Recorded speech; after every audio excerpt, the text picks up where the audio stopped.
Reasoning and analysis. Puzzle set பார்ப்போம் first. Linear seating. இது மாதிரி கொஸ்டின் கேட்கலாம். Linear seating வரிசையா உட்கார்றாங்க ஒரு 8 பேர். 8 people A B C D E F G H sit in a row வரிசையில் உட்கார்றாங்க. A வந்து Bக்கு லெஃப்ட்ல இருக்கார். இப்போ A இங்கே போட்டுங்களேன். ஏன் முதல்ல போடணும் அவசியம் இல்லை. ஏன்னா இங்கே ஃபுல்லாக வேறு படித்து பார்த்தீங்கன்னா இங்கே ஃபஸ்ட்டு போகிறது கரெக்டாக இருக்க வராதுன்னு தோணும் உங்களுக்கு.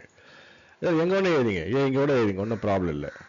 ஏ லெஃப்ட் ஆஃப் பி, அப்போ பி பக்கத்தில் வரணும் இல்லையா? பிக்கு லெஃப்டில் தானே ஏ இருக்குது. சரி, C is between A and டின்னு வருது. C is between A and D. ஏக்கு டிக்கும் நடுவில் ஏக்கும் டிக்கும் நடுவில் சி வரதான் சொல்லுது. அப்போ பி இங்கே வராது. பின்றது வந்து அப்போ என்ன அர்த்தம் ஆகுது? எங்கே ஒன்று வரலாம், லெஃப்ட். பியினுடைய லெஃப்டில் எங்கே ஒன்று வரலாம்னு அர்த்தமாகுது. புரியுங்களா? ஸோ பி எங்கே ஒன்று வரலாம்,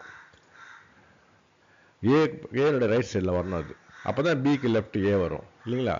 ஸோ இங்கே வரலாம், இங்கே வரலாம், இங்கே வரலாம். ஓகேவா? நீங்கள் இங்கே போட்டுங்க. நீங்கள் உதாரணத்துக்கு இங்கே போடுங்க. ஜஸ்ட் ஒரு ஃபார் எக்ஸாம்பிள். அடுத்தது இ இஸ் ரைட் ஆஃப் டின்னு வருது. இ வந்து டினுடைய ரைட்டு. டி இது, டினுடைய ரைட் வந்து இது. அப்போ இது இங்கே இ வரணும், பி இங்கே வராது. அப்போ ஒரு கட்டம் தள்ளி போடுங்க. F is at one end. F ஒரு எண்டில் வருது. ஒன்று இங்கே வரணும், இல்லைன்னா இங்கே வரணும். எதுன்னு பார்ப்போமா? ஜி இஸ் லெஃப்ட் ஆஃப் ஏன்னு வருது. ஏனுடைய லெஃப்டில் ஜி இருக்குது. ஓகேங்களா? Right. H is right of E. E எங்கே இருக்கு? இங்கே இருக்கு. அப்போ ஹெச் எங்கே வரணும்? இங்கே வரணும். அப்போ பி இங்கே வராது. ஓகேங்களா? அப்போ பி இங்கே வரலாம். இப்போ கரெக்ட் ஆயிடுச்சு. புரியுங்களா? பியினுடைய லெஃப்டில் ஏ இருக்கு. ஃபர்ஸ்ட் விஷயம். ஓகேங்களா? அடுத்து C is between A and D. C is between A and D. கரெக்டாக இருக்கா? E is right of D. E வந்து டினுடைய ரைட்டில் இருக்கு. F is at one end. இந்த எண்டில் இருக்கு. எந்த எண்டு அவங்க சொல்லலை. ஆனால் நம்ம மற்ற அத்தனையும் ஃபில்அப் பண்ணும்போது ஆட்டோமேட்டிக்காக நம்ம தெரிஞ்சுங்க. ஜி இஸ் லெஃப்ட் ஆஃப் ஏ. ஏனுடைய லெஃப்டில் ஜி இருக்கு. ஓகேவா? ஹெச் இஸ் ரைட் ஆஃப் இ. ஈனுடைய ரைட்டில் ஹெச் இருக்குது. ஸோ ஏற்கனவே சொன்னது ஏ இஸ் லெஃப்ட் ஆஃப் பின்றது பி வந்து இங்கே இருக்கிறதுக்கு தான் வாய்ப்பு அதிகம். வாய்ப்பு அதிகம் இல்லை, இதுதான் கரெக்டான பொசிஷன் அதுக்கு. ஸோ நம்ம ஃபில்அப் பண்ணிட்டோம். இப்போ கொஸ்டின்ஸ் பாருங்க.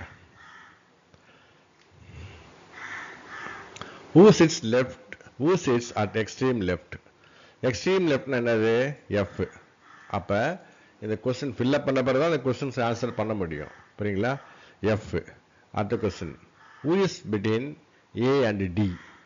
ஏக்கும் டி நடுவில் இருக்கிறது யார்? ஏக்கும் டி நடுவில் இருக்கிறது யார்? சி. ஓகேங்களா? அது அவனே கொடுத்துருக்காங்க. who is immediate right of E? ஈனுடைய ரைட் சைடு என்ன இருக்குது? ஹெச் இருக்குது. ஓகேங்களா? who is immediate left of A?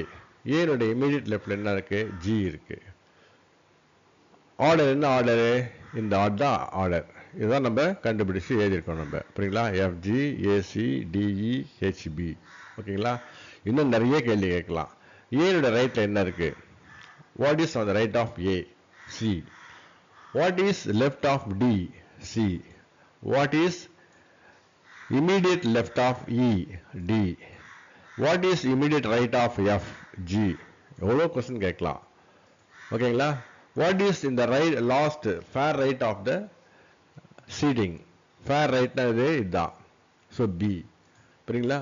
So இந்த மாதிரி கேள்விலாம் கேட்கலாம். நல்ல ஞாபகம் வச்சுங்க. ரொம்ப ஸ்லோவாக நீங்கள் பாருங்கள்.